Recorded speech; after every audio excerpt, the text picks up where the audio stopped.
말씀은 에스겔서 8장 말씀입니다. 나를 들어 보게 하소서 라는 제목으로 오늘 말씀 드리겠습니다.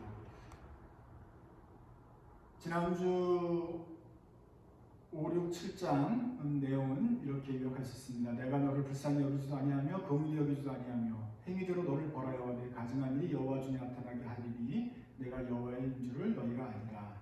하나님께서 이스라엘에 실망하시고 이스라엘을 벌하시겠다라는 내용입니다. 제가 설교 시간에 눈물을 흘리거나 그런 사람은 아닌데 저도 사람인지라 눈물이 날 때가 있습니다. 그런데 보통 뜬금없이 날 때가 있는데 그게 지난주였죠. 지난주에 이 말씀을 전하려고 하면서 예배를 드리는데 설교 시간 전에 그렇게 눈물이 납니다. 마치 이것은 이스라엘의 곧 멸망을 나타내는 그 말씀인데 마치 우리 한국 교회의 모습을 하나님께서 심판하시는데 불쌍히 여기지도 않겠다라는 말씀인 것처럼 여겨져서 갑자기 애달파지고 굉장히 긍휼한 불쌍히 여기는 마음이 들었습니다. 너무 불쌍했습니다. 한국 교회와 그 성도들과 또 우리들 자신이 너무 불쌍해서 속히 상했습니다. 그런데 제가 지난주에 말씀드렸던 설교의 제목을 저는 알지 않습니까? 설교의 흐름을 제가 알지 않습니까? 다윗에서 예수여 나를 불쌍히 여기소서 하고 더욱 소리를 질러 가로되 나를 불쌍히 여기소서라고 매달려야 되지 않겠습니까? 라고 설교를 해야 될 판인데 그러니 결국은 이 한동안 좀 잊고 있으면서 한국교회 주의 뜻이 이루어지소서라고 맡겨드리고 좀 편안한 마음이 있었는데 다시 한번 이 우리 불쌍한 동포를 위해서 나를 한국교회를 불쌍히 여겨주소서라고 기도를 해야 되는가? 기도를 해야 되는가?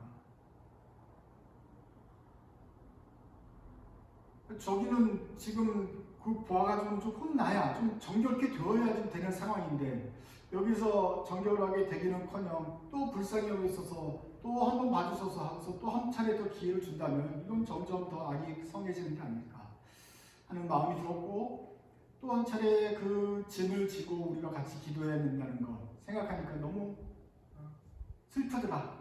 그런데 그렇게 또 기도하지 않으려고 하니 너무 불쌍하고 기도를 하려고 하니 우리 자신이 너무 힘들고 그래서 은혜롭고 자비로우신 노하기를 더디하시는 하나님께 뜻을 돌이켜달라고 기도하려니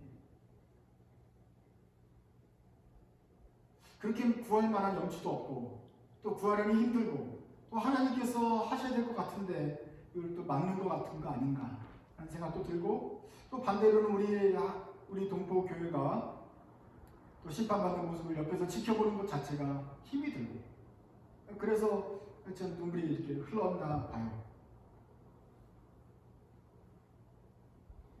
우리도 같은 마음을 품고 볼 수가 있습니다.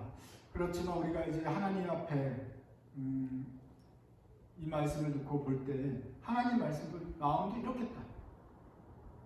내가 너를 긍휼히 여기지 않겠다, 돌아보지 않겠다라고 말씀을 하셨지만 그 옆에서 지켜보는 사람의 마음도 이렇게 슬픈데 하나님 마음이 오죽 기쁘시겠나? 심판하시면서 또 기쁘시면서 내가 너를 용서하지 않겠다라고 말씀하실 때 그 기분이 그냥 기쁘기만 하시겠는가? 하나님도 피눈물을 흘리면서 그 자신의 아들들을 심판하고 요거 하시지 않겠는가? 그 은혜로우신 하나님이 자비로우신 하나님이 심판하겠다라고 말씀하실 때는 얼마나 속이 상하셨겠는가? 우리 하나님의 마음을 좀 읽어드리면서 우리 에스겔서 말씀을 보길 원합니다. 에스겔서가 바로 우리와 같은 상황이어서 나라가 망하는 시점입니다. 에스겔도 그 동료들과 함께 이스라엘을 일단 빠져나와서 타국에서 예루살렘의 멸망을 이제 노심초사 지켜봐야 되는 그런 상황인 것입니다. 마치 미주 나와 있는 우리 한인들 교회들처럼 한 발자국 떨어져 있지만 예정된 교회의 이스라엘 백성의 멸망을 지켜보면서 같이 슬퍼하는 그런 시점이기 때문입니다. 8장을 저랑 한 절씩 교독하죠. 문단별로 나눠서 읽으면 좋겠습니다. 한 절씩 번갈아 읽겠습니다. 여섯째 해, 여섯째 달, 초다세 나는 집에 앉았고 유다의 장로들은 내 앞에 앉아 있는데 주 여호와의 권능이 거기에서 내게 내리기로 내가 보니 불 같은 형상이 있더라. 그 허리 아래에 모양은 비가 없고 허리 위에는 방채가 나서 방채가 그가 손 같은 것을 펴서 내 머리털 한 모순을 잡으며 주의 영이 나를 들어 천지 사이로 올리시고 하나님의 환상 가운데서 나를 이끌어 예루살렘으로 가서 안뜰로 들어가는 북향한 문에 이르시니 거기에는 질투의 우상, 곧 질투를 일어나게 하는 우상의 자리가 있는 곳이라. 이스라엘 하나님의 영광이 거기에 있는데 내가 그래서 본 모습과 같더라.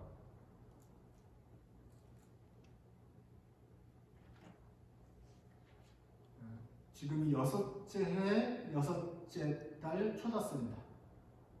여섯째라는 해라는 것은 이제 이스라엘로 에스겔이 잡혀간 때죠. 다시 한번 말씀드리면 이스라엘이 지금 북이스라엘 말고 남유다가 멸망한 것이 605년인데 여호와김 때 망했어요. 그래서 점령을 당했습니다. 그때 다니엘 같은 일단 고위들이 먼저 잡혀갔어요. 그래서 말을 안 들어요. 597년에 계속 또 이쪽에서 볼 때는 반역을 하는 것처럼 보이니까 여호와김 왕입니다. 느부갓네살이 또 군대를 보내요. 그래서 점령을 해야 합니다. 그때 이제 에스겔 같은 또 2차 관료들을 또 데려갑니다. 에스겔이 그때가 25이었는데 지금 5년이 지나서 30살이 되었고 30살이 되면서 제사장이 되었어요. 제사장이 되었을 때 에스겔서 1장에서 하나님이 나타나셔서 에스겔을 선지자로 부르신 거 아니겠습니까? 그 1장이고 8장에 와서는 지금 몇 년이라고요?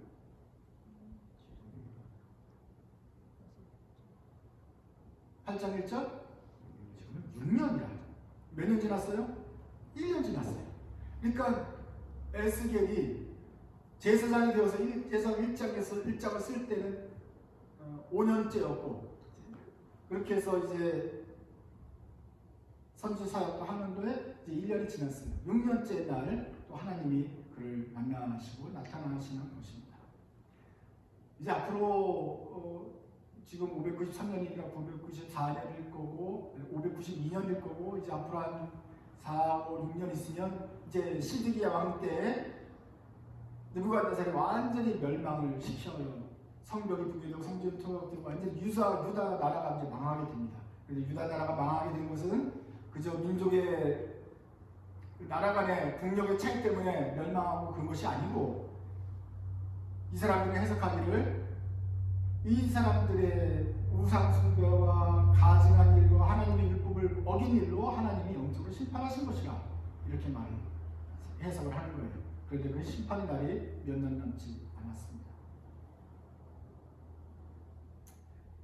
에스겔이 그걸 하나님 뜻을 알고 있어요. 실제로 모르는 사람들이 바로 유다에 남아있는 이 사람들인 것이죠. 계속해서 이어집니다. 그가 내게 이르시되 인자야 이제 너는 눈을 들어 북쪽을 바라보라 하시기로 내가 눈을 들어 북쪽을 바라보니 제단문 어디 북쪽에 그 질투의 우상이 있더라. 그것도 내게 이르시되 인자야 이스라엘 족속이 하는 일을 보느냐 그들이 여기에서 그때 가증한 일을 행하여 나로 내 원수를 멀리 떠나게 하느니라. 너는 다시 다른 큰 가증한 일을 보리라 하시더라. 이게 첫 번째 오늘 나타나는 첫 번째 우상숭배의 장면입니다. 좀 전 앞으로 돌아가서 그 8장 1절에 에스겔이 집에 앉아있고 장로들과 함께 있는데 여호와께서 그때 권능으로 나타나셔요. 이번 권능은 어떻게 나타나냐면 아마 환상 가운데 에스겔이 보는 거예요. 2절을 보죠. 내가 보니 불 같은 형상이 있더라. 허리 아래는 불 같고 위에는 단쇠, 아주 뜨거운 쇠처럼 이렇게 붉은 또 이렇게 뜨거운 기운이 나는데 천사겠죠. 그가 손을 펴서 머리털 한 모순을 잡으면 모순이라는 말은 이런 것 같습니다. 한 잡아가지고 주의 영이 나를 들어서 이렇게 이게 되게 웃긴데 그림 그리지 마세요. 이렇게 들고 붕 떠가지고 천지 사이에 어디로 데려가는 거예요. 아우 참 에스겔이 대머리가 아니었다는 것이 나오죠. 제가 들어가지고 이렇게 해서 들어가요. 어디로 갑니까? 어쩌면 이렇게 해가지고 한 번은 뭐랄까 환상 가운데서 에스겔이 그걸 본 것 같아요. 환상 가운데서 어떤 장소로 가서 에스겔이 어떤 장면을 본 것 같아요. 근데 장면이 본 첫 번째 장면이 장소가 어디입니까? 빨간색으로 쳤죠? 예루살렘으로 갔어요. 지금은 바벨론에 지금 끌려와 있는데 갑자기 슉 가서 예루살렘으로 돌아갔단 말이에요. 예루살렘에 가서 아직 이제 마지막으로 멸망하기 직전의 예루살렘이에요. 그래서 안뜰로 들어가는 부평한 물에 예루살렘 성이 있는데 그 안으로 들어갔어요. 성 안으로. 그러면 성 안에 문이 한 12개가 이렇게 막 있단 말이에요. 사방으로. 근데 그 북쪽 문에 이르렀어요. 예루살렘 지금도 가면 사방 문이 남아 있습니다. 발굴된 문들이 있고 예전부터 있는 문이 있는데 그 중에서 제일 그 문마다 다 이렇게 문양이 틀리고 디자인이 틀린데 제일 좀 아름답다고 하는 문이 바로 다메섹 문이에요. 다메섹 문이 이렇게 장식도 예쁘고 뭐 그렇게 하는 게 있습니다만은 그 다메섹 문이 왜 다메섹 문이냐? 예루살렘에서 북쪽으로 가면은 어떤 나라가 있냐면 한참 북쪽으로 가면 북쪽 넘으면 시리아가 나오죠. 시리아의 수도는 다마스커스. 그게 다메섹이에요. 그래서 다메섹과 이렇게 교육을 할 때 그 길로 가는데 예루살렘 성으로 보면 북쪽 문이 그로 가는 길이에요. 그래서 지금도 다마스커스 문이라는 다메섹 문이 있는데 그 다메섹 문이 바로 북쪽 문이에요. 가장 교육이 또 활발한 문 중에 하나겠죠. 그 안에 들어가면 또 시장이 있어요. 그리고 오고 가는 것들을 팔고 사는 곳인데 여기에서는 그 안쪽에 질투의 우상, 곧 하나님으로 하여금 질투가 일어나게 하는 우상의 자리가 있는 곳이라. 그 안쪽 광장에 이수신장 동상이 있는 게 아니라 우상의 동상이 있더라. 하나님께서 미워하시는 뭐 바알신, 아세라신, 풍요신, 교요신 뭐 이런 우상신이 있더라. 사람들이 우상을 숨겨놓고 살더라. 누가? 어떤 사람들이? 예루살렘 사람들이. 아니 이방 사람들은 가나안 사람이 아니라 바벨론 사람이 아니라 예루살렘 이스라엘 사람들이 그 안에다가 놓고 무역하면 하는데 거기에서 우리 풍요롭게 해주세요, 만성하게 해주세요, 우상을 세우더라. 그건 알아요. 이스라엘은 하나님이 질투한 하나님입니다. 우상을 눈여겨보지 않겠다, 허용하지 않겠다라고 하나님 하시는데 그 미워하는 우상을 거기다 딱하니 성 안에다 세우는 에스겔이 하나님 모습을 영광을 본 건 둘째치고 가서 보았더니 영광을 통해서 이렇게 쭉 가서 봤더니 이스라엘의 형편이 그 모양이더라.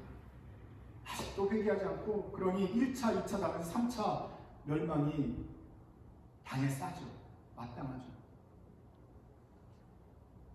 그래서 북쪽 바라보니 거기에 제단 어기에 질투의 우상이 있으니 참 거기서 행하는 가증 아이들을 봅니다. 거기다 제사를 드리고 번제를 하고 일을 하니 아니 성전 안에 더 들어오면 그 가운데 예루살렘 성전이 있잖아요. 거기서 하나님을 섬겨야 되는데 그거 말고 북쪽에서 이렇게 우상을 섬기고 있으니 이스라엘이 제대로 되겠어요?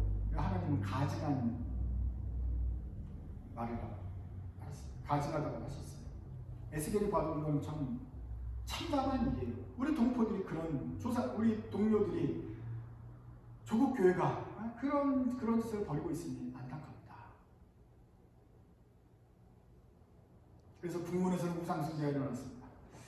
그가 나를 이끌고 7절입니다. 뜰 문에 이르시기로 내가 본즉 담에 구멍이 있더라.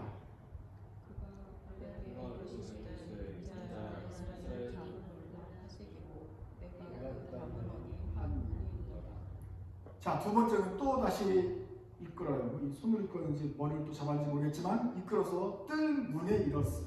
그러니까 이제 뜰은 있는데 담 뼈가 있잖아요. 담은 이렇게 한 얇은 담 한 장 있는 게 아니라 성벽이 두껍잖아요. 성벽이 두터운 그 담으로 있어요. 거기 봤더니 구멍이 이렇게 있더라. 담 안쪽 담과 바깥쪽 담 사이에 막 이렇게 석재를 쌓아놓고 이렇게 하면서 튼튼한 토담을 이렇게 만드는 것인데 거기 갔는데 이렇게 담 속에 어떤 이렇게 개구멍처럼 구멍이 하나 이렇게 있더라. 그 담을 이렇게 하러 가니까 또 그 속에 조그만 비밀의 문이 있더라 하는 것이죠. 그 담 속에 어떤 비밀의 방과 어떤 이렇게 통로가 있는 것 같아요. 그래서 글로 들어가는 거예요. 뭐 봅시다. 또 내게 이르시되 들어가서 그들이 거기서 행하는 가증하고 악한 일을 보라 하시기로.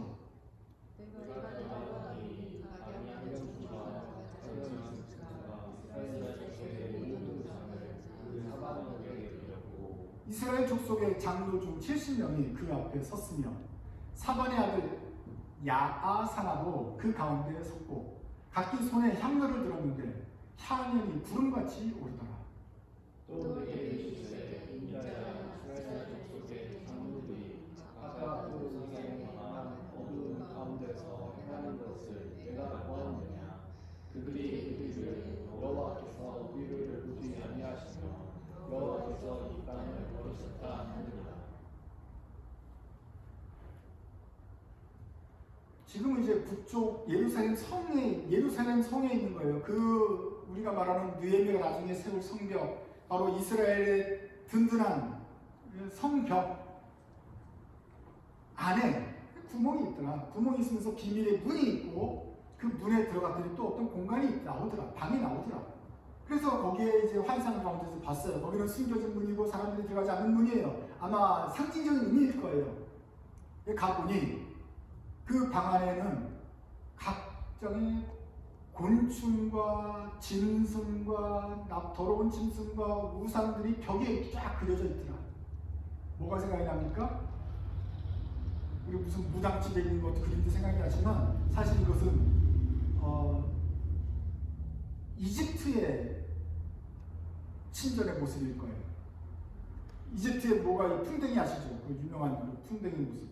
풍뎅이, 매, 개, 이렇게 해가지고 온갖 동물들이, 하마신까지 해가지고 온갖 동물들이 있는데 마치 지금 이스라엘인데도 사람들이 이집트처럼 무당집처럼 이집트처럼 온갖 신을 갖다 그려놓고 사방벽에 그리고 섬기더라. 이건 마치 지금 이스라엘 백성들이 지금 바벨론이 쳐들어오니까 우리의 소망은 이집트다. 이집트의 좀 대군이 우리를 좀 도와주면 우리가 살 텐데 이런 생각을 하고 있는 거 아닌가 하는 것처럼 이집트 신을 섬기고 있더라. 누가 섬깁니까? 그 음침하고 어둡고 성벽 가운데 비밀의 문에서 자기네끼리 활약을 하는데 누가 있냐고요. 거기서 장로 70명이 있다. 70명이라는 거는 많다는 뜻이에요. 그죠? 장로들이에요. 그것도 보통 그냥 현수도 아니고 장로들이, 지도자들이 와가지고 거기서 생각이 이스틱이 기울어져 있다. 기도할 때 향을 핍니다. 향을 피는데 향이 구름처럼 올라가요. 구름처럼 올라가는 것은 하나님께서 구름처럼 임했다는 걸 상징하는 거기 때문에 구름이 펄펄 피면 우리의 기도가 하나님께 향달된다 하는 것처럼 느낄 수도 있어요. 하나님께서 임재하는 것 같은 느낌이 들어요. 향기도 와요. 그래서 이것은 큰 어떤 제사예요.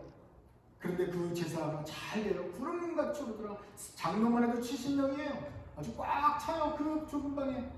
야사나 누군지 모르겠지만 하여간 그 중요한 인물도 거기까지 있으면서 아예 그냥 모든 장로들이 다 거기에 가 있어요.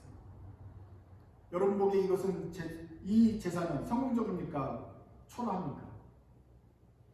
각종 사별목의 곤충과 온갖 신들이 채색이 되어가지고 쫙 칼라풀하게 있고 70명의 장로가 늘어서 있으면서 향을 올리는데 뭉게 올라가면서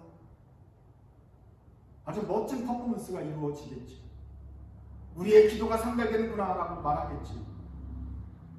그런데 하나님께서는 이 모습을 에스겔에게 가증한 모습이다 라고 보여주는 것이죠. 그 어두운 방 안에서 그 어둠 속에서 행하는 자들을 내가 보느냐. 12절 그 장로라고 하는 사람들이 우상의 방 어두운 곳에서 행하는 것을 네가 보느냐. 직접 그 성벽을 파고서 그들이 행하진 않았을 거예요. 그러나 그 사람들의 마음속에 이집트 신전을 세워놓고서 그 안에서 뭔가 나타나기를 했죠. 그들의 말은 청산유수입니다. 인자하신 하나님이 우리를 도와주시고 저 바벨론으로부터 우리를 해방시켜 주실 것이고 정말 이집트가 또 우리를 원조해 줄 것이고 막 말은 청산유수처럼 그 연기처럼 향로처럼 막 올라가지만 그들의 속마음은 하나님을 의지하지 않아요. 주님께서 밝히십니다. 그들이 이르기를 여호와께서 우리를 보지 아니하시며 여호와께서 이 땅을 버리셨다 하느니라.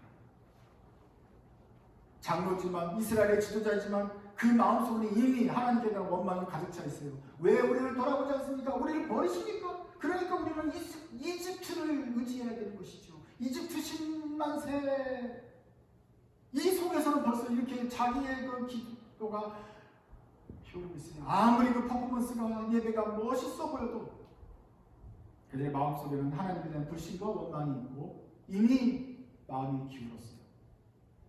하나님은 이런 모습을 가증하게 하고 계십니다. 사람들은 이것을 보면서도 야 우리 장로님 기도 잘한다, 아, 우리 예배가 풍성하다, 멋있다라고 말할지 몰라도 하나님은 속지 않습니다. 그래서 이것을 보여주는 거예요. 에스게라, 네 동포, 너의 조국 교회가 이러고 있다. 그들의 마음속이 그 마치 한 담벼락 가운데서 숨겨져 있는 것처럼 보이지만 하나님은 똑바로 보고 계시는데 그들이 이런 생각하면서 예배드리고 있다. 이스라엘의 장로들, 이 예배 오래 믿은 사람들조차도 이러니 그 은밀한 기도가 참으로 가증하다 말을 합니다. 또 내게 이르시되 너는 다시 그들의 행하는 바 다른 큰 가증한 일을 보리라 하시더라. 다음 장면 넘어갑니다. 14절입니다. 그가 또 너를 데리고 여호와의 전으로 들어가는 부모의 일시로 보니 거기에 여인이 앉아 잠옷을 위하여 애고하더라. 그가 또 내게 이르시되 인자야 내가 그것을 보았느냐 너는 또 이보다 더 큰 가증한 일을 보리라 하시더라. 가증한 일이 더 크고 더 큰 것이 계속 보여요. 지금 이제 세 번째 환상입니다. 자, 그것을 더 큰 걸 보자. 또 데리고 가요. 여호와의 전으로 들어가는 북문에 성전 안에 또 이제 또 성전 성 이스라엘 성이 예루살렘 성이 있고 그 안에 성전이 있는데 성전에도 울타리가 있겠죠. 그 북쪽 이제 점점 가운데로 들어옵니다. 그 북쪽 문에 가 보니 그 안쪽 문입니다. 여자들이 모여서 있더라. 뭔가 또 모여서 뭘 하더라. 뭐랍니까? 예배인데 누구를 위하여 예배합니까? 담무스를 위하여 애곡하는 종교 행위를 하더라. 담무스는 누구냐면은 지금 바벨론 포로와 있잖아요. 바벨론의 풍요의 신입니다. 이제 이스라엘 그 고대 근동의 각 지역마다 뭐 풍요의 신, 제사의 신, 비의 신, 뭐 농경의 신, 뭐 장사의 신, 뭐 건강의 신 다 있을 거 아닙니까? 이집트에도 있었고 있는데 가나안이든 바벨론이든 간에 다 비스무리한 신들이 있는 거예요. 주로 공통된 건 농사의 신, 풍요의 신, 뭐 부자의 신이겠죠. 바벨론의 풍요의 신, 부자의 신은 담무스입니다. 그것과 대결되는 비교되는 가나안 지역의 풍요의 신은 누굽니까? 제일 나쁜 놈, 우리 많이 들었던 바알. 바알이 비를 내리고 농사를 잘하고 우리를 풍성하게 하는 바알신이에요. 바알신은 또 여자친구가 있어요. 아세라, 바알과 아세라잖아요. 그러니까 아세라는 또 여자친구인데 둘이 이렇게 있으면 또 하늘에서 비가 내리고 곡식이 열매처럼 자라고 이런 거예요. 담무스도 그런 같은 신인데 담무스를 위하여 애곡을 합니다. 8월달이 되면 비도 안 오잖아요. 그러니까 담무스가 죽었다, 찌우게 갔다. 담무스를 위하여 애곡을 해요. 막 곡하는 거예요. 산같이처럼 울면은 그 여인들의 눈물이 또 이렇게 해가지고 얘를 또 살게 하고 또 다시 회복된다. 그 9월달 되면 또 비도 내리고 농사도 잘 되지 않겠어요? 이런 시기예요. 그래 담무스에 애곡하는 것이 예배 행위란 말이에요. 담무스에 우리를 위하여 돌아오소서, 비를 내려주소서, 풍요를 기원하는 행위란 말이에요. 그것과 가나안이나 다 비스무리하게 비를 위해서 기도하는 거예요. 누가? 여인들이. 어느 여인, 어느 나라 여인입니까? 예루살렘. 하나님의 백성 이스라엘 사람들이 어디서 있어요?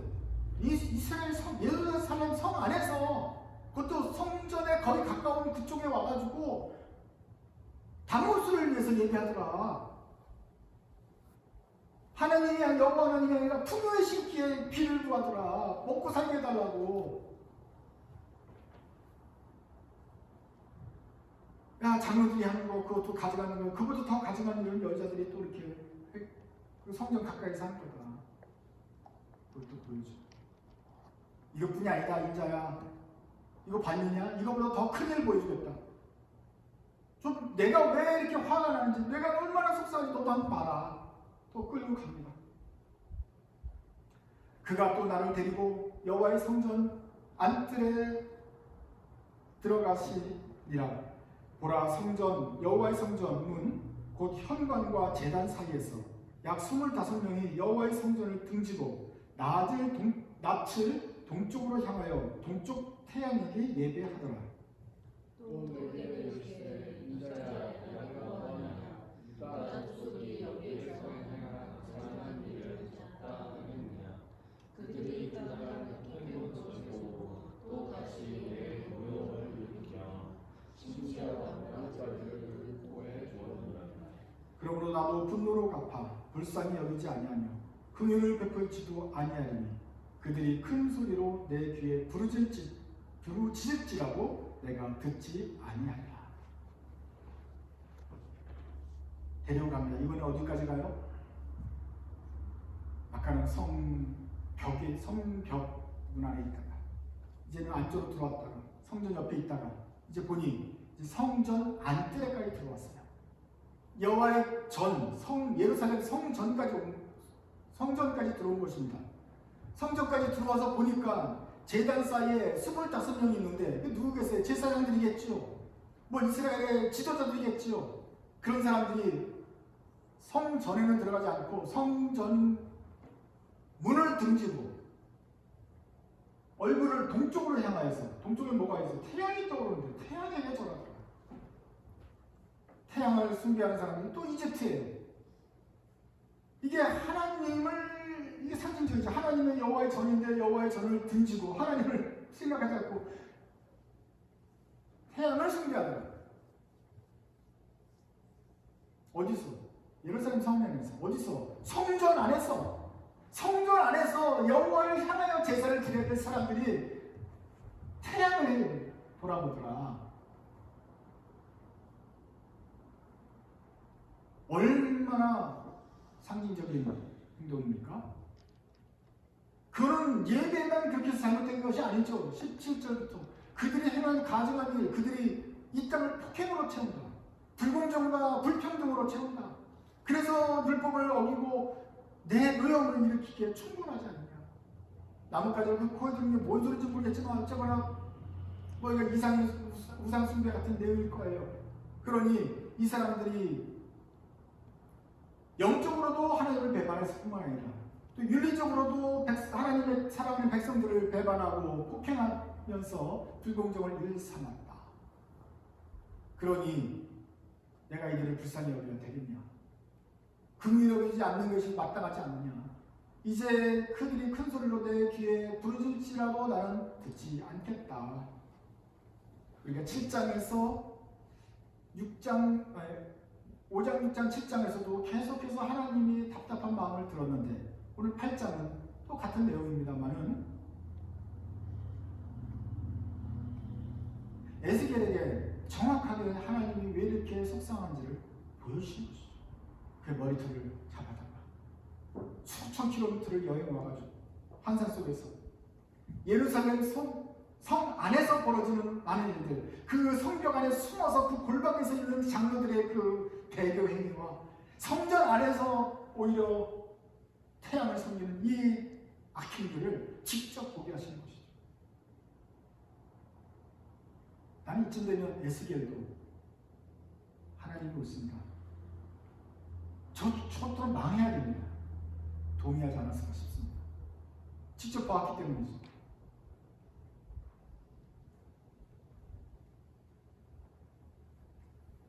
(52년도에) 그 전까지는 물론 한국에 장로교회, 감리교회, 성결교회가 있었어요. 그런데 52년도에 아주 큰 일이 나옵니다. 예수교 장로회가 예수교 장로회와 기독교 장로회로 나눠집니다. 그 전부터 물론 이제 선교사들이 나와가지고 북쪽과 남쪽으로 나눈 여파도 있고 하여 어쨌거나 그 전체 세계의 추세가 진보적인, 좀 보수적인, 진보적이고 자유주의적인 해석이 있는 교회가 생겼고 또 보수적인 교회로 두 개 나눠지는 가운데 한국교회도 그 영향을 받아서 나눠집니다. 그 장로교회가 두 개로 나눠지는데 문제는 이게 몇 년도라고요? 52년. 전쟁 통에.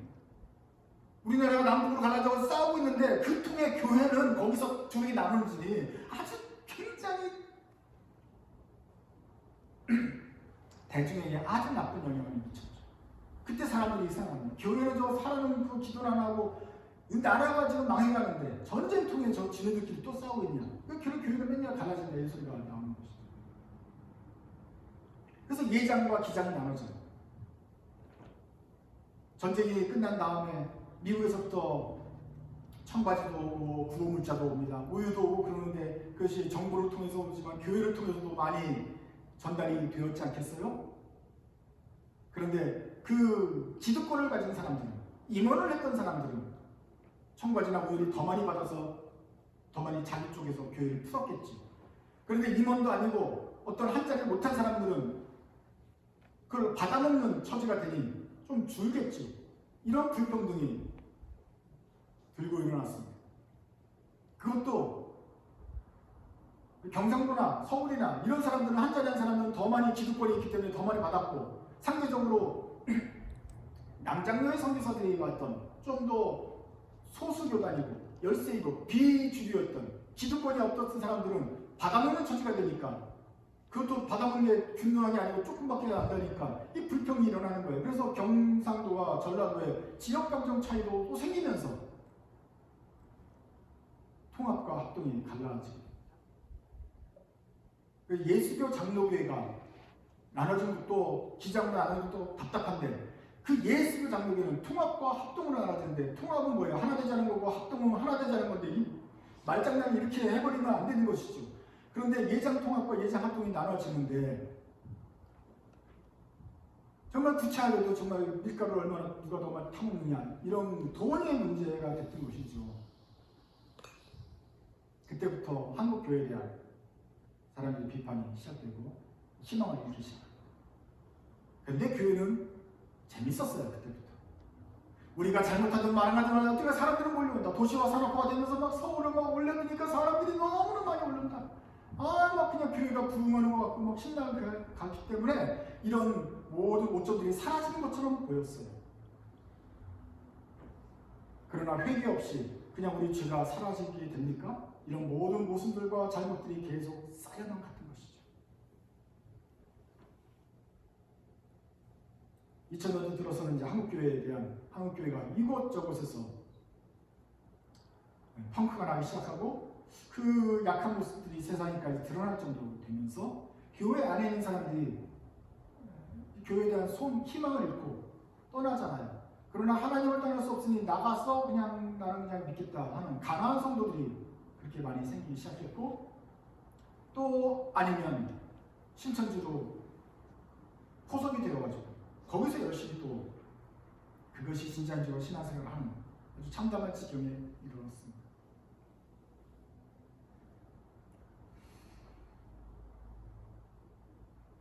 작년에 한국에 갔을 때,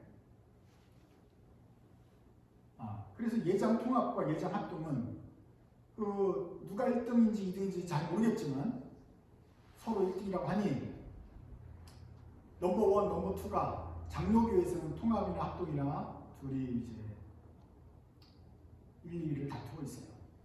그러는 동안에 예장 백성이라는 교단이 3위로 등극을 합니다. 옛날에는 정말 4, 5, 6, 7, 8였는데 M&A 기재라는 장종현 목사가 거기에 대주주예요. 교단주예요. 부자예요. 그러면서 백석대학교도 세우고 막 그냥 통폐합과 조그만 교단들을 다 M&A 합병해가지고 어느새 최근에 넘버 3로 올라왔었어요. 그건 뭐 그렇다고 칩시다.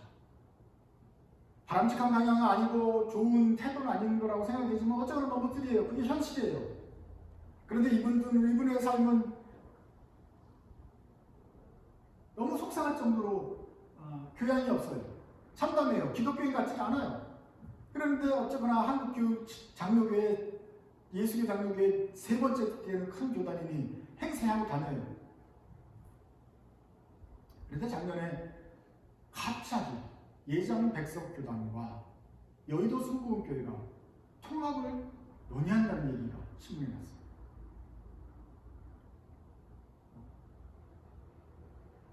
때 맞은 듯한 느낌이었습니다. 그 전까지 우리 한국교회 기독교인들이 그나마도 이 교단을 위해서, 자기 교회를 넘어서 교단을 위해서 생각하는 사람들이 우리 한국 교회를 놓고 기도할 때 하나님, 우리들이 예장 통합과 합동이 나눠진 것이 너무나 죄입니다. 분열의 죄가 있습니다. 합동과 통합이 하나 되게 해주세요. 다시 하나 합쳐지게 해주세요. 또 더 나아가서 기장과 예장이 하나 되게 해주세요. 기장과 예장은 좀 신학적으로 많이 틀리니까 참 쉽지 않은데, 통합과 합동은 이 똑같은 애들끼리 밀가루 때문에 싸운 거니까 이거 좀 합치게 해주세요 라고 기도했단 말이에요. 그리고 그 기도들이 오랫동안 쌓여 있었어요. 근데 제가 볼 때 가보니, 그 신학교에 가보니 이게 하나 될 것 같지 않아. 막 그래도 만약에 우리 교단들이 하나가 된다면 제일 가까운, 이건 뭐 사촌도 아니고 형제니까 얘네들이 가장 합치기가 쉽겠지요. 그런데 예장 백성은 바로 그런 에메니엘을 통해서 이렇게 막 하나가 되는 어떻게 하죠? 그러면 그 좋은 거 아니냐라고 생각할 수도 있겠습니다. 그런데 하나가 이렇게 합쳐진다는 거는, 여러분들이 그 기독교의 그 교파와 교단에 대해서 배웠지만 같은 가까이 있는 사람들끼리 이렇게 합치기가 쉽고 또 바람직한 현상이지, 전혀 다른 문화도 틀리고 예배도 형식도 틀리고 신학도 틀리고 이런 사람들끼리 합치는 것은 말이 안 되는 것이죠. 그 장로교회하고 개혁교회도 약간 틀린데 이름 자체가 틀리지만 그래도 사촌이니까 합치는 게 가깝습니다만은 합치려면 띠곡될 수 있겠죠. 그러니 이름 자체가 같은 장로교끼리 이렇게 통합, 합동, 백석 그렇게 합치는 게 가장 순리적인데, 갑자기 장로교하고 순복음교회가 합친다고 하니까 내가 머리가 얻어맞은 기분이었어. 내가 나름대로 창의적으로 생각하고 아이디어가 많다고 생각했는데 이런 창의적인 내가 평생 처음 본다. 이런 생각을 하다니 정말 뛰어난 사람들이구나. 야, 이게 가능했구나. 이걸 논의한다는 자체 어떻게 이렇게 대범할 수 있는가. 역시 큰 인물들이다. 야, 여러분, 이 장로교는 한마디로 칼빈주의고 이쪽은 알미니안주의고, 이건 뭐 생각할 게 너무너무 많은, 이 뭐 극과 극인데 이걸 어떻게 합치자고 하지? 와, 한 가지는 공통점이 있죠. 돈과 힘을 추구하고 여의도 순복음교회 교회 규모와 교세, 요거밖에는 공통점이 없어요. 이거는 할 수가 없는 건데 이분들은 정말 이렇게 창의적이다니. 그런데 그때 그 당시엔 저뿐만 아니라 한국에 있는 목사들도 이거 듣도 못한 소리니까 이게 뭔 소리야 이렇게 했어요. 좀 있으면 알게 되겠지. 1년이 지나니까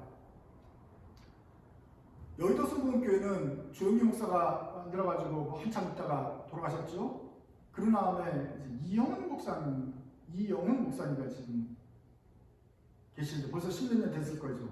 그분이 이제 이대가 되어가지고 하는데 제일 큰 교회의 또 목사니까 자연적으로 그 교회 목사들은 그냥 한국교회 지도자처럼 된 거예요. 그 전에 뭔지 아무도 모르겠어요. 하지만 지금은 지도자처럼 행세해요. 뭐 국회의원, 뭐 국무총리나 대통령도 와서 막 예배드리고 그러잖아요.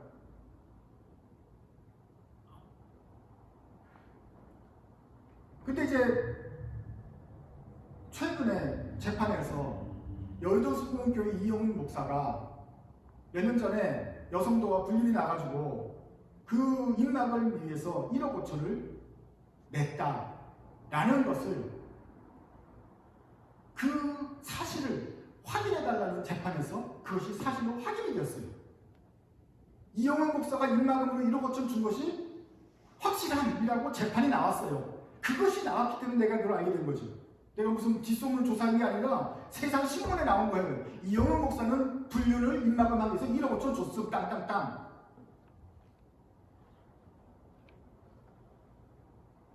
그랬구나. 그러니 벌써 한 1년 전에, 2년 전에 그 자기한테 돌아오는 소송에 뭔가 여의도 순복음교회는 거의 이제 교회 하나 있는 정도 속하니까 큰 배경이 필요했구나. 예장 백성에서는 이 수많은 인파가 들어온다고 하니 윈윈이겠구나. 그러니 둘이 만나서 합병을 논의했겠구나. 근데 결론이 됐어요. 아마 금액이 맞지 않았을 거예요. 그러니 무슨 창의성이 있어서 하는 게 아니라 몰려서 힘을, 돈을 나눠받기 위해서 한 거지. 여의도 순복음교회 창립자인 조윤규 목사는 뭐 딸인지 누군지 해가지고 15억을 물어줬다는 소리가 있어요. 근데 그건 그냥 단절받지 못하고 그냥 죽었는데, 그 뒤에는 이영우 목사는 그보다 영역이 10분의 1밖에 안 돼가지고 1억 5천 지금 또 나눠주고 있어요. 그런데 아직도 버젓이 설교하고 있고, 거기에 대통령이 다 가서 예배 드리고 같이 그러고 있단 말이에요. 이게 우리 모습이에요.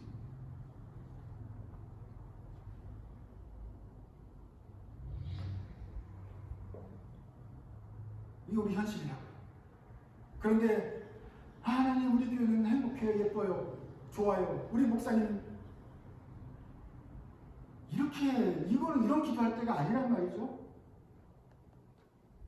예장 통합하고 합동이 하나 되게 해주세요. 이거는 너무너무 귀여운 기도예요. 이거는 말도 안 되는 정말 초신자의 아주 순진한 기도예요. 신학교만 가봐도 알 수 있어요. 이거는 도무지 될 수가 없는 거다. 이 뿌리 깊은 아이 얼마나 서로가 증오가 심한지 예장 합동과 통합은 하나가 될 수가 없어요. 서로 미워해요. 되질 않아요. 그런데 그것 현실도 모르고 합동과 통합이 하나 되면 정말 좋겠네 기도하는 것은 하나님의 마음 전혀 상관없는 현실도 동떨어진 기도가 되는 것이에요. 이 점점 2059년부터 70년이 지났는데 25년도에는 백석과 순복음교회가 합치자고, 그것도 밑도 끝도 없이 자기의 그 치부를 감추면서 합치자는 이런 논의가 되고 있는 현실이니 우리 지도자들에게 무엇을 기대할 수가 있겠습니까? 그런데 우리 교회는 부흥해야지 이런 기도 드리면 들을 때냐고.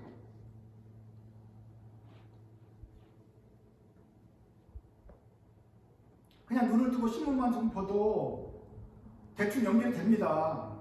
근데 여러분들이 그게 잘 안 되는 이유는 하나님과 우리 한국교회에 대한 사랑 때문이에요. 눈이 가려졌어요. 그래서 세상 사람들은 똑바로 보고 판단할 수 있는데, 오히려 우리 안에 있는 사람들이 눈이 가려져서 우리가 좋은 거겠지, 그래도 잘하는 거겠지 않을까? 라고 계속 우리한테 이렇게 점수를 줘가지고 그냥 우리의 죄악을 보지 않는 거예요. 그러면 맨날 우리가 하나님에 대해서, 한국교회에 대한 하나님의 생각과 나의 생각이 맨날 이렇게 어긋날 수밖에 없는 것이죠. 하나님 보면, 이 아들아, 이 가정 한번 보느냐? 세상 사람들도 다 보면서 교회를 위하여 전례전례 듣고 자정자정 안 해요? 이렇게 말하는데 우리들만 왜 해야 되는데? 그건 일부 소수의 일이 아니냐? 이래 말하는 거예요.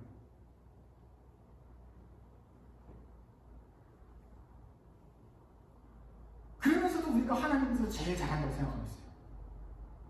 여기서 문제가 생겨요. 하나님은 지금 피가 터져서 눈물을 축적 흘리고 있는데, 내가 다시는 너를 사랑하지 않겠다, 긍휼히 여기지 않겠다, 피를 토하는데 우리는 하나님 이러고 있단 말이에요. 그러면 우리 기도가 응답이 되겠어요? 리차드 포스터가 예전에 썼는데 지금도 향함이 없어요. 예전의 우상은 담무스였고 풍요의 여신이었고 뭐 총 동상을 섬기고 하는 것이었지만, 현대의 우상은 이 세 가지다. 현대 산업사회 미국의 문제는 돈과 섹스와 권력이다. 돈, 섹스, 파워, 이것이 우리 기독교인들의 우상이 되어버렸다. 근데 그 중에 제일은 돈이다. 돈이 있으면 섹스도 나오고 권력도 나오고 규모도 생기는 거니까 그래요. 그걸 제일 잘하던 사람이 장종현이고 백석교단이고, 돈과 권력을 통해서 규모의 경제를 이루었던 것이에요. 그걸 잘 알기 때문에 그 권력을 누리기 위해서 또 합병도 논의했던 것이죠. 제가 이 책을 사가지고 책을 읽고서 이렇게 책 소리를 우리 어머니가 보면서 가운데 글자가 너무 그러니까 딱 돌리는 사람들 오늘 가면 보는 게 그렇다고. 그러나 인정할 거 인정해야 돼요. 이것이 우리의 문제입니다. 우리 개개인의 문제일 수도 있겠지만, 우리 뭐 개개인의 돈이 얼마나 있겠어요? 권력이 얼마나 있어요? 그러나 모이고 되면 그 조직들이, 특별히 많이 모인 교회가, 큰 교회가 돈과 섹스 권력에서 자유로울 수가 없다. 이게 우리의 현대사회에 행행하는 우상이다. 이것이 우리의 담무스다. 그래서 어떤 사람이 또 많이 사람이 모이고 크고 뭐가 되면 사람들의 인기가 있고 페이스북에 알고리즘에 유튜브가 뜰 정도면 저는 의심합니다. 그럼 그는 돈의 문제가 없는가? 그는 섹스의 문제가 없다. 그는 권력의 문제가 없는가? 진단해보면 없길래 없어요. 아니나 다를까 있지. 돈과 섹스와 권력은 같이 가기 때문에 거기서 인기가 있고 우리한테까지 들릴 정도면 이 문제가 없기가 되게 쉽지 않다. 우리가 예전부터 알았던 사람들이 다 컸고 유명해졌고 우리까지 귀에까지 들릴 정도면 그럼 그 사람은 이 문제가 없었는가? 없긴 왜 없어요. 지금에 있는 나와 있는 것들이 열매라고 한다면 그 뿌리는 건강했겠어요?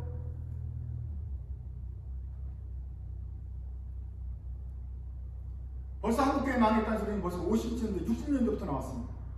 그때는 그런 선지자의 목소리를 한국교회가 듣질 않았어요. 왜? 너무너무 교회를 지키만 하면 사람들이 몰려들던 풍요와 성장의 시대였기 때문에 너 분위기 깨지 말라고 그랬어요. 그때부터 심각한 경종이 계속 울리고 있었어요. 80년대, 90년대를 통해서도 울리고 있었는데 90년대 넘어가서부터 사람이 조금씩 깨닫기 시작하는 거죠. 혹시 이러면 안 되는 거 아닌가? 2000년대부터는 똑똑한 사람들부터 마음이 청결한 사람부터 교회를 떠나기 시작했어요. 오직 우리들만 순진하고 충성심 있는 사람들만 남아가지고 매달리는데 그 충성심은 좋지만 언제까지 하나님의 마음하고 동떨어진 마음으로 살 것입니까? 주님의 마음은 이 교회를 보면서 피를 토하고 있는데 우리 교회 사람들 모여서 행복하고 안심하고 마치 아편을 만든 것처럼 그렇게 황홀하게 그냥 나만 좋게 살고 있을 것입니까?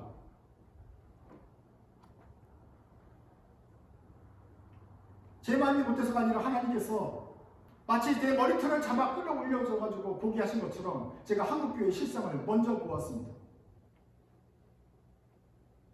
에스겔이 본 환상과 그 가증한 모습과 전혀 다르질 않아요. 교회를 사랑하시는 여러분, 하나님을 사랑하시는 여러분, 이제 눈을 뜨셔야 됩니다. 여러분들도 눈을 떠서 하나님께서 왜 이 교회를 불쌍히 여기신지를 보셔야 합니다.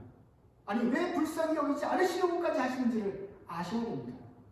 그래야 괜히 멀쩡하게 하나님을 막아서는 그런 반역을 저지르지 않게 되겠죠. 에스겔은 포로 6년차가 된 제사장으로서 백성들을 위로하고 싶겠지만 그 포로된 사람들을 위로하고 싶겠지만 에스겔이 본 환상들은 아니에요. 우리 조국은 망해야 됩니다. 이제 포로들이 더 올 겁니다. 70년이고 100년이고 우린 여기 살아야 됩니다. 그런데 그래야 돼요. 내가 바보니 우리는 그래야겠습니다. 이렇게 전하게 돼요. 하나님이 한 번 보여주지 않았잖아요. 우상 숭배하고 장로들의 기도하고 곡하고 곡보기하고 태양의 절하며 4번이나 보여주는 에스겔도 하나님이 맞습니다. 하나님이 정당합니다. 망하게 하십시오. 에스겔은 더 이상 부인할 수 없을 거예요. 오직 이제 그 말을 제대로 듣고 본 사람들이 하나 둘씩 하나님의 마음에 합한 사람들이 된 것입니다. 저는 여러분들도 하나님께서 여러분의 머리털을 잡아 끌어올려서 보게 하시기를 원합니다. 주께서 은혜를 내려주시고 권능으로 여러분을 붙잡으셔서 여러분들의 눈을 벗기시고 그 눈으로 똑똑하게 보게 하시기를 원합니다. 그래서 에스겔처럼 하나님의 마음을 알고 그 마음에 합당해 행하는 사람들이 되기를 원합니다. 주께서 그런 사람들을 찾으십니다. 그날은 6째 해 6째 달 초대설 날이었습니다. 그때 에스겔이 집에 앉아 있었습니다. 근데 혼자 앉은 게 아니에요. 유다의 장로들이 내 앞에 앉아 있었어요. 에스겔도 있고 유다의 장로들도 앉아 있어요. 뭐 했을까요? 이 사람들은 갈 교회도 없어요. 성전도 없어요. 그러니 에스겔 집에 앉았을 거예요. 어떤 집이었을 거예요. 그런데 혼자 앉지 않고 장로들도 쭉 둘러앉아 있고 에스겔도 앉아 있습니다. 이게 아마 그들이 예배라고 생각합니다. 기도회였을 것입니다. 그런데 거기서 여호와의 권능이 에스겔에게 임했습니다. 그 기도 중에 예배 중에 에스겔의 환상을 보았습니다. 우리 사랑하는 조국이 되살아날 것은 환상이 아니라 얼마나 가증한 일을 행하는지를 4번이나 똑똑하게 보았습니다. 에스겔이 뭘 어떻게 했을까요? 그 환상에서 깨어난 다음에 둘러서 있는 장로들에게 이 소식을 전했을 것입니다. 여러분, 우리는 이제 이 방향으로 기도하겠습니다. 그리고 같은 방향으로 함께 장로들이 기도했을 것입니다. 자기들이 원했던 기도 응답은 아니었을 것입니다. 그러나 드디어 비로소 하나님의 마음을 알고 주의 뜻에 합당한 기도를 드릴 수가 있었을 것입니다. 비록 우리가 이 땅에서 돌아가지 못하고 계속 노예사로 살 것은 안타깝지만 그래도 사랑하는 주님의 마음을 알고 나도 주님의 애통하는 주님의 마음에 합하여서 기도하겠다라고 장로들이 결심했을 것입니다. 조국을 떠나서 이 역에 나와 있는 우리들도 이렇게 기도하지 않겠습니까? 주님, 우리가 태양을 숭배한 거 아니에요. 우리 잘못 아니에요. 라고 하려면 우리가 너무 이미 늦었습니다. 우리도 하나님의 사람으로서 우리 떠나온 고향 교회를 위해서 같은 마음으로 기도해야 될 것입니다. 그런데 그것이 권능이었습니다. 그것이 하나님의 파워가 임하는 순간이었습니다. 어떤 사람들은 하나님의 권능을 받고 힘을 받고 예언도 하고 병도 고치고 하지만 우리에게 주어진 그 당시에 주어진 것은 현실을 똑바로 보는 계시의 눈이었습니다. 하나님께서 보아야 될 것을 제대로 보게 하신 것도 주님의 큰 능력이었습니다. 그 능력 받으시길 원합니다. 가만히 앉아서 세상을 보라보면서 그 하나님의 마음을 보는 눈처럼 우리도 볼 수 있기를 바랍니다.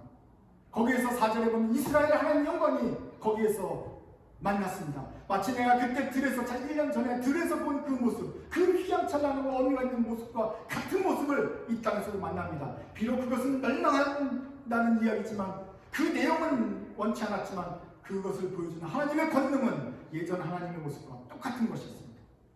주님의 권능을 받으십시오. 성령의 충만함을 입으십시오. 그래야 해서 주께서 왜 이 땅을 가진 여기신지 여러분도 똑똑히 알고 주님의 심정으로 이 땅을 판단하시기 바랍니다. 고린도서 2장에는 그 판단하고 아는 것에 대해 말하고 있습니다. 번갈아서 읽어보겠습니다. 우리가 세상의 영을 받지 아니하고 오직 하나님께로 온 영을 받았으니 이는 우리로 하여금 하나님께서 우리에게 은혜로 주신 것들을 알게 하려 하시니라. 우리가 여기서 말하노라 사람의 지혜에 가르치신 말로 아니야 오직 성령에 가르치신 것으로 하니 신령한 일을 신령한 것으로 하느니라. 육에 속한 사람은 하나님의 성령의 일을 받지 아니하나니 저희에게는 미련하게 보이며 또 깨닫지도 못하나니 이런 일은 영적으로 하여 분별함이니라. 그러나 신령한 자는 이것을 판단하나 자기는 아니고 판단하지 아니하나. 같이 있습니다. 누가 주의 마음을 알아서 주를 가르치느냐. 그러나 우리가 그리스도의 마음을 가졌느냐. 어리석은 사람, 영적인 육에 속한 사람은 이런 하나님의 마음을 알 수가 없어요. 오직 성령의 충만함과 권능으로 성령께서 권능으로 임하셔서 우리를 충만하게 하셔야만 우리가 하나님의 마음을 알 수 있습니다. 그리고 신령한 일을 분별할 수 있습니다. 그리고 모든 것을 판단할 수 있습니다. 주의 마음을 알 수 있습니다. 주께서는 이런 사람을 찾지 않습니까? 이런 성령 충만하고 신령한 사람을 찾지 않습니까? 여러분들이 바로 그런 성령으로 충만한 사람 되기를 원합니다. 신령한 사람 되기를 원합니다. 그래서 세상보다 앞서서 세상을 판단하고 주님의 마음을 갖고 그 주님의 마음으로 기도하는 사람들이 됩니다. 이런 사람들을 하나님이 찾으시고 에스겔부터 시작하여 장로들까지 하나 둘씩 부르십니다. 그의 성령의 권능을 부어주십니다. 이 시대에 우리가 구할 성령의 권능은 바로 이것입니다. 우리를 들어서 보게 해주십시오. 현실을 보고 상황을 보고 하나님의 마음을 알게 하십시오. 이것이 우리의 기도가 되어야 될 것입니다. 그러면 우리가 살아있는 동안 비록 우리의 삶이 어떻게 될지 모르겠지만 살아있는 동안 우리는 주의 마음을 갖고 주와 함께 이 땅을 바라보면서 기도하는 하나님의 사람이 될 것입니다. 그리고 모든 과정에서도 우리가 기도할 것은 비록 우리 나라가 망했고 힘든 삶이 벌어지겠지만 주께서는 우리를 피할 곳을 그 안에서 우리의 사명을 잘 감당할 수 있도록 이끄시기를 기도할 수 있을 것입니다. 주께서 여러분에게 권능으로 임하시고 에스겔이 들에서 본 것 같은 그런 모습을 다시 한번 보게 하셔서 여러분 마음에 확신을 주시고 또 세상이 감당할 수 없는 신령한 사람들 되시기를 기도하겠습니다. 하나님 아버지, 참으로 부족하고 불충한 사람들이 주 앞에 있습니다. 그러나 주님께서는 저희를 충성되게 여겨주셔서 주님의 마음을 알 수 있도록 저희를 들어서 저희의 눈을 밝혀주시는 주님. 저희는 더 이상 아둔하고 스스로 눈을 감고 머리를 모래속에 파묻는 타조처럼 현실을 외면하지 않게 하여 주옵소서. 하나님의 마음을 알고 싶고 주의 마음을 흡족하게 되어주시고 주의 마음을 시원하게 드리는 그런 청지기가 되겠다고 하는 것이 저희의 기도였습니다. 그 기도처럼 이제 주님의 마음을 알게 해주십시오. 주님이 애통하면서 이 땅을 향하여 눈물을 흘리실 때 저희도 공감하여 같이 눈물을 흘리게 하여 주시고 이 땅에 가증이 여기를 하는구나, 나를 향하여 등을 지는구나 할 때 우리도 속이 상해서 주님을 위로하고 주님께 공감할 수 있는 주님의 제자가 되게 하여 주옵소서. 주님이 암울한 시절에도 하나님의 권능을 받고 충만한 제자들을 되게 하여 주옵소서.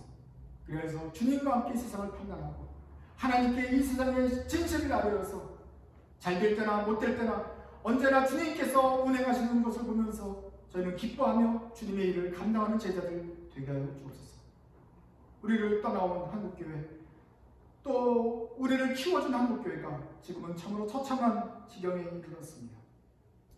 미국 교회에도 좋은 소식이 들리지 않고 갈급함이 계속되고 있습니다. 그러나 주님 언제까지입니까? 이 현대사회의 교회들이 세상과 다르지 않게 돈과 섹스와 권력에 취해 있을 때 주님이 이 교회를 새롭게 할 수 있는 길은 무엇입니까? 저희들이 할 수 있는 길은 너무나도 제한되어 있는데 주님 저희로 하여금 무엇을 하기를 원하십니까? 오늘 이 아침에 주님 저희는 주께서 저희의 머리를 들어서 환상으로 이 세상의 죄악을 보게 하신 것을 느꼈습니다. 눈을 들어서 이제 주님 앞에 현실을 바로 보며 기도하려 하오니 지혜로우신 성령님께서 저희의 입을 열어주시고 기도를 도와주셔서 하나님 마음에 합당한 기도 드릴 수 있도록 도와주시고 주께서 원하신다면 이 불쌍한 종이라도 사용하여 주셔서 이 세상이 다시 주께로 돌아오는 일에 기여할 수 있도록 저희를 사용하여 주옵소서. 불충한 종을 충성되게 만들어 주시고 능력이 부족하거든 능력을 주어 주셔서 주님의 쓰시기에 합당한 그런 종이 되게 하여 주옵소서. 우리를 사용하여 주옵소서. 예수님의 이름으로 기도드립니다.